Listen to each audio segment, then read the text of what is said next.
Selamat pagi anak-anak, berjumpa kembali dengan Ibu Mona di sini dalam pembelajaran tematik di kelas 6 SD. Materi kita hari ini adalah tema 1, subtema 2, pembelajaran 6. Dan tujuan pelajaran kita adalah yang pertama menyusun kesimpulan teks yang dibacakan, yang kedua pelaksanaan sila kelima dari Pancasila. Anak-anak, kita sekarang akan melihat fokus pembelajaran kita hari ini, dan fokus pembelajaran kita adalah pelajaran Bahasa Indonesia dan PPKN. Baiklah, sekarang kita lihat materi untuk pelajaran Bahasa Indonesia. Cara menentukan simpulan paragraf. 1. Langsung mengambil kalimat simpulan dalam paragraf. 2. Menggabungkan antara kalimat utama dan kalimat simpulan yang biasanya berada di akhir paragraf. 3. Mencari sebab akibat atau akibat sebab dalam suatu paragraf. Dan yang keempat adalah jawaban dari ide pokok. Nah, itu tadi cara menentukan simpulan sebuah paragraf. Baiklah anak-anak, sekarang kita akan lihat contoh lebih mendalam lagi cara menentukan simpulan dari sebuah paragraf. Kalimat simpulan biasanya ditandai dengan kata jadi, dengan demikian, oleh sebab itu, oleh karena itu, maka dari itu, dan lain-lain. Contoh, salah satu jenis coklat adalah kampang coklat. Coklat ini memiliki rasa manis dan harga yang cukup murah. Selain itu, proses pembuatannya juga termasuk mudah.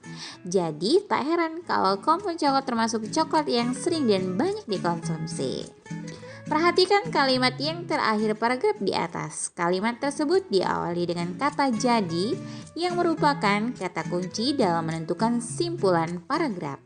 Simpulan paragraf di atas adalah kampung coklat termasuk coklat yang sering dan banyak dikonsumsi. Bagaimana anak-anak? Mudah kan menentukan simpulan dari sebuah paragraf? Ingat kata kuncinya. Yang pertama tadi, dengan demikian, oleh sebab itu, oleh karena itu, maka dari itu, dan lain sebagainya. Pokoknya jika kita ingin menentukan sebuah paragraf, kita harus melihat kata kuncinya terlebih dahulu. Oke anak-anak, sekarang ada contoh yang kedua. Kita baca ya.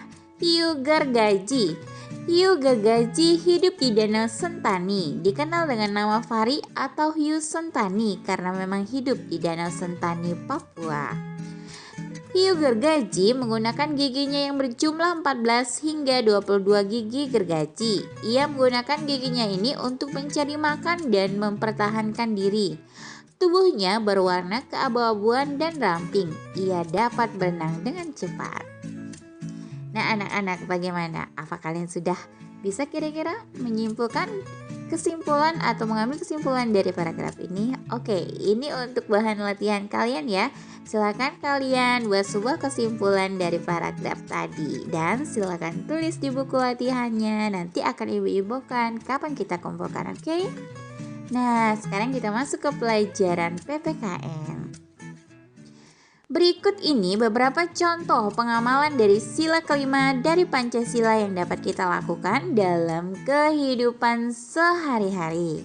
Yang pertama, berlaku adil terhadap sesama manusia. Yang kedua, menghormati hak orang lain atas dasar keadilan. Yang ketiga, bekerja keras. Yang keempat, tidak berperilaku boros.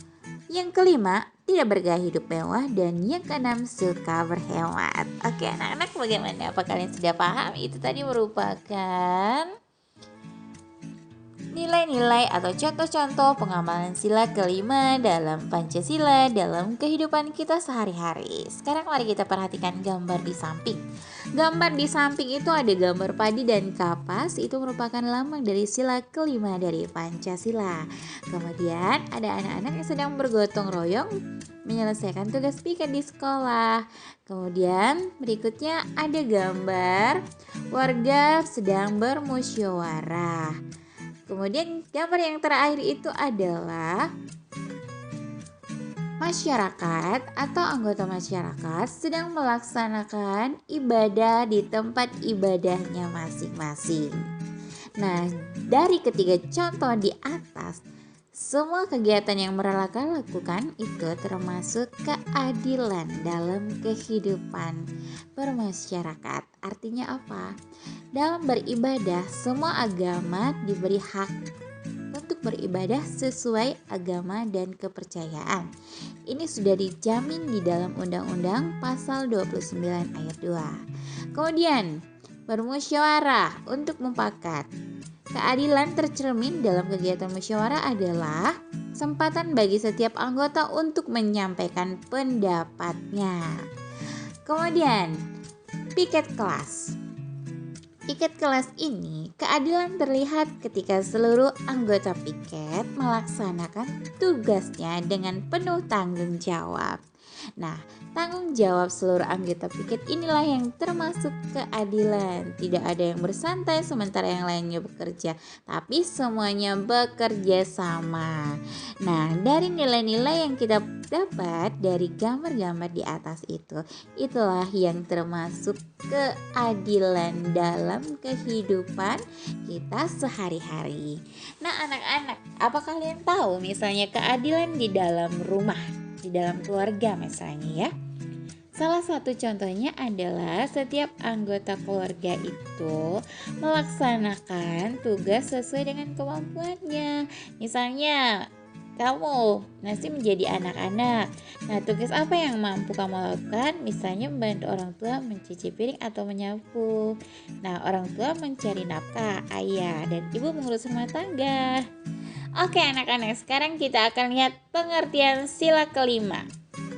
Nah, pengertian sila kelima ini kita ambil dari Kamus Bahasa Indonesia dan juga menurut para ahli. Oke, kita baca bersama-sama ya.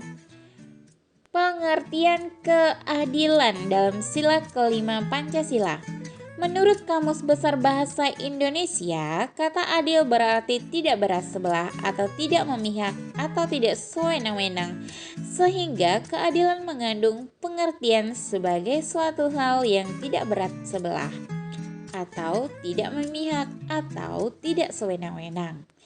Keadilan menurut Aristoteles adalah kelayakan dalam tindakan manusia. Kelayakan diartikan sebagai titik tengah di antara dua ujung ekstrim yang terlalu banyak dan terlalu sedikit. Kedua ujung ekstrim itu menyangkut dua orang atau benda. Bila kedua orang tersebut mempunyai kesamaan dalam ukuran yang telah ditetapkan, maka masing-masing orang akan menerima bagian yang tidak sama, sedangkan pelanggaran terhadap proporsi tersebut berarti ketidakadilan. Nah, pendapat itu menurut Aristoteles. Aristoteles merupakan seorang ahli.